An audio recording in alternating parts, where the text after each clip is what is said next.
with your friend Elementalist. Okay, so I believe that's it. And so at the end, I wanted to review another build. Emote Sparkers, yeah. Um, yeah, maybe, but I mean, like, yeah, you can do it by yourself. Like, just by line search, you go to this Isle of the Nameless, you use it on someone, and you will see how it goes. Um, and so yeah, I wanted to show you another bar here really quickly, because it's also a really common bar. It has its specificity, in the sense that it's not, it doesn't have the same purpose. Devastating Hammer build, what I showed you, is basically a KD on demand. Like you rely a lot on KD in the sense that if I want to KD someone, well, I pretty much can, except if the guy is enchanted. But at least I just click a button, Devastating Hammer, and the guy is knocked down. And here's the other one. Can I find it? Unregistered Smash Warrior. Here we go. And here's the other one. Is the Unregistered Smash. This bar. And basically, Unregistered Smash is something. Yeah, okay, it's the PvE version. So I'm gonna go here. So I have the PvP version. So it's 10 cooldown this time. So basically, it gives you adrenaline. It works the same as Bull Strike. Can only be used by an hammer, by the way. But basically, the goal of the build is to train people without knocking them too much. Actually, like it's fine if you don't knock them too much, just because the DPS is insane with P-Strike and Auspicious. So the goal of the build will be to spam P-Strike a lot. I can do this like this again, and then Auspicious. And Auspicious actually what it does is give me energy again. So since I have energy, I can spam P-Strike and Unregistered Smash, and Unregistered Smash give me adrenaline, and this way I can spam Auspicious, etc, etc. So it's really good. And also, you can always use the Hammer Bash, Crushing Blow, P-Strike combo as a finisher, or just as a suppressor, but I believe as a finisher is the best thing to do. And so you still have the deep wound and stuff. And so for pressure-based team, I believe Unregistered Smash is probably the best option. For something that is a bit more spiky, I believe Devastating Hammer or Magenter is the best option. Magenter is probably the best option in GVG, so exactly the same build that I showed just before. Instead of Dev Hammer, you have Magenter. And in Array, I believe that Devastating Hammer is really good because it adds up the weakness, and weakness is huge in Array, and this is not huge in GVG actually. I don't know how often can the actually. Oh, please don't talk about monking. Like it's never gonna happen. Never gonna happen. Okay. I'm sorry. I can make a bunch of guides like this about pretty much everything, but definitely not monk. So I will have to ask someone.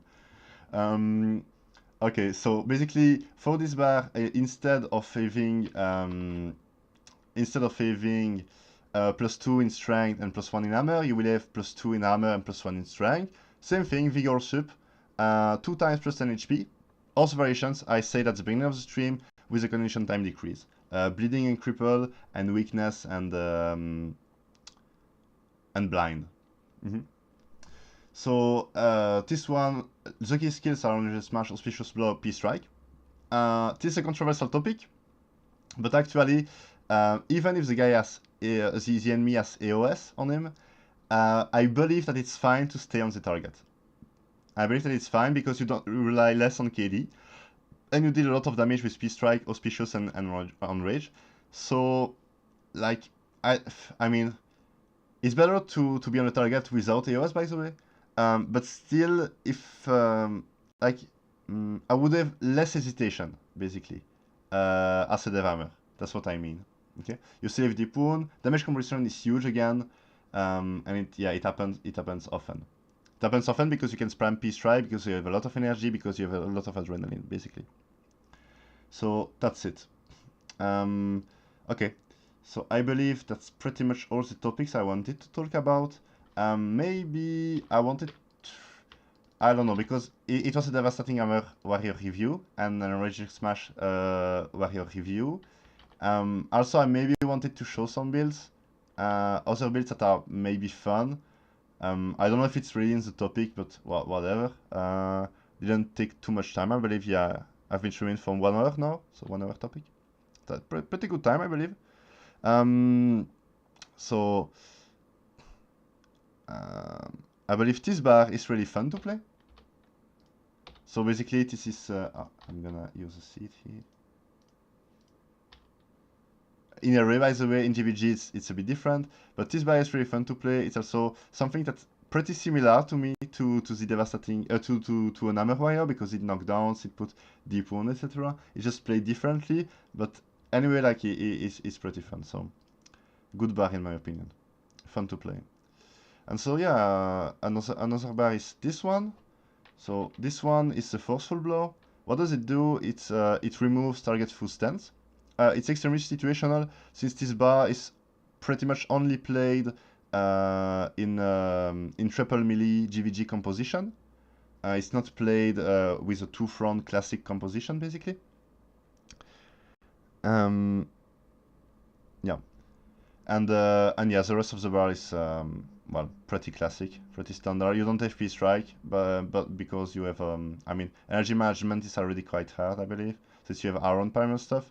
But it's always good to know that this build exists, and I believe playing it in array is fine as well.